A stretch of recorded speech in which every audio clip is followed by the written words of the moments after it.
নমস্কার বন্ধুরা, আমার চ্যানেল সুমিতার পাকশালা অ্যান্ড দিনলিপিতে আপনাদের স্বাগত জানাই।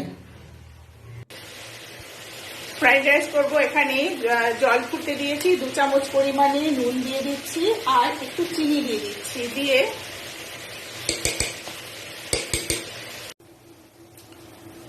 আর 2 চামচ পরিমাণে চিনিও দিয়ে দিলাম। এটা খুব বেশি মিষ্টি মিষ্টি করব না। এবার গোবিন্দভোগ চালটা ধুয়ে রেখেছি, এটা দিয়ে দিলাম। খুব বেশি সেদ্ধ করবো না, চালটা একটু শক্ত থাকতে থাকতে নামিয়ে দিতে হবে। তবে কেনবার সময় ভাত করব এরকম ভাবে বলতে হবে গোবিন্দভোগ চাল, কেননা পায়েসের চালটা একটু ভাত দিয়ে ভাত করতে গেলে একটু নরম বেশি হয়ে যায়, আর একটু জলটাও বেশি দিতে হয় এই ভাতটা করবার সময়। আর একটু পরিমাণে সাদা তেলও দিয়ে দিলাম। প্যান ছেড়ে দিয়ে ভাতগুলোকে একটু ছড়িয়ে দিচ্ছি, যাতে ভাতগুলো মানে কোনো রকম জবজবে না হয়।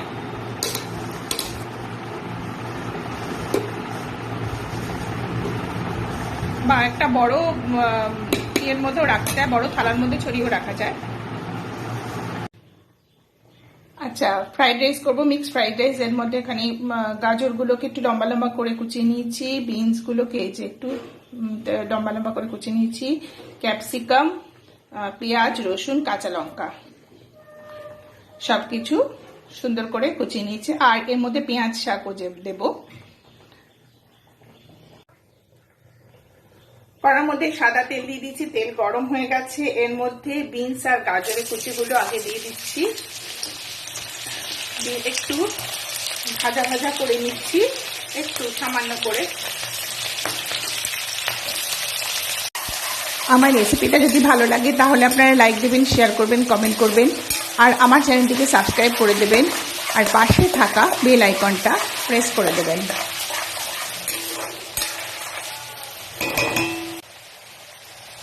এগুলো একটু ভাজা ভাজা মতো হয়ে গেছে। এবার এর মধ্যে দিয়ে দিচ্ছি রসুন, পেঁয়াজ আর কাঁচা লঙ্কা, একটু ভেজে তারপর লাস্টে ক্যাপসিকামটা দেবো।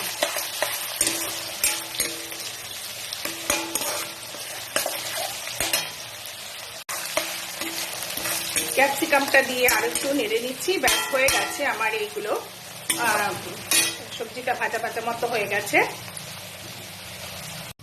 এইবার এই ভাতটা অনেক ঝরঝরা মতো হয়েছে, এর মধ্যে একটু নুন দিয়ে দিলাম, আর দিয়ে দিচ্ছি চিলি সস, একটু কাঁচা লঙ্কা, গোটা কাঁচা লঙ্কা, আর একটু সয়া সস, আর দিয়ে দিচ্ছি একটু গোলমরিচ গুঁড়ো। তেল সবজি শুদ্ধ যে মিশ্রণটা দিয়ে দিলাম, আর তেলটাও দিয়ে দিচ্ছি, আর তার সঙ্গে সবজিগুলো দিয়ে ভাতটাকে খুব ভালো করে নেড়ে নিচ্ছি। আর এই বেশ খুলে দেওয়াতে ফ্যানের হাওয়ায় রেখেছিলাম, অনেক ঝরঝরে হয়ে আছে ভাতটা। আর ওভার কুক হবে না ওইভাবে, যদি আপনার ফ্যানের তলে একটু রেখে দিন তাহলে দেখবেন ওভার কুক হবে না, আর নরমও হবে না, ভাতটা সুন্দর থাকবে। এবার আমি এই ভাতটাকে একটু দমে বসাবো। এই যে একটা চাটু হিট করে নিয়ে তারপর এটা বসিয়ে দিয়ে এবার উপর থেকে ঢাকা দিয়ে দিচ্ছি, দিয়ে এবার এটাকে সুন্দর করে দম হতে দেব। ফ্লেমটা লো করে দেব। ওপর থেকে একটু পেঁয়াজ শাক কুচি ছড়িয়ে দিলাম, আবার দমে রেখে দিচ্ছি। এবার এইভাবে দমে করলে এটার টেস্ট অনেক ভালো হয় ফ্রাইড রাইসটা। আপনারা যদি কোনোদিন না করে থাকেন এভাবে করে দেখতে পারেন, দেখবেন খুব সুন্দর হয়, আর ভাতটা কুকও খুব সুন্দর হয়। এবার ঢাকা দিয়ে দিচ্ছি। ফ্রাইড রাইসটা তৈরি হয়ে যাওয়ার পর ওপর থেকে কিছুটা পেঁয়াজ শাক কুচি দিয়ে দিলাম, আর গোটা কাঁচা লঙ্কা ফেলে দিলাম, এতে ফ্লেভারটা ভালো আসবে। আমার আজকের recipe mixed veg fried rice তৈরি হয়ে গেছে। এতক্ষণ আমার সঙ্গে থাকবার জন্য আপনাদের ধন্যবাদ।